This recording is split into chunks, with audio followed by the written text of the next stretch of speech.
इथे फक्त दागिने नाही तर पिढ्यानपिढ्यांचा विश्वास मिळतो.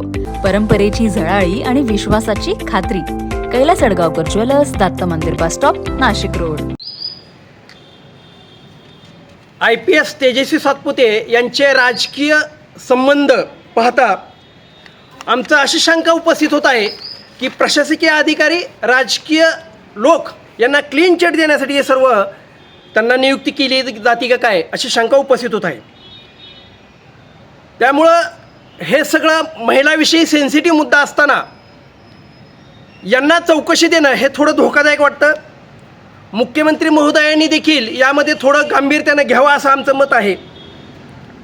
स्वतः या IPS तेजस्वी सातपुते या नगर जिल्ह्यातले आहेत.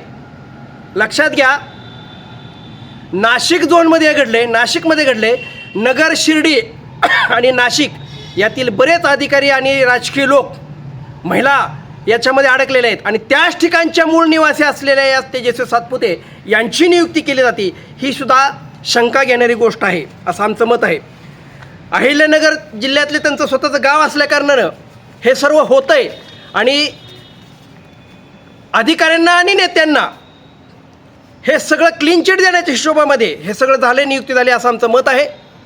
त्याच्यामुळं आमचं स्पष्ट मागणी माननीय मुख्यमंत्री, गव्हर्नर महाराष्ट्र यांना आणि तसेच कोर्टाला देखील मागणी आहे की सिटिंग न्यायमूर्तींच्या अध्यक्षतेखाली SIT नेमून याची स्वतंत्र चौकशी केली जावी.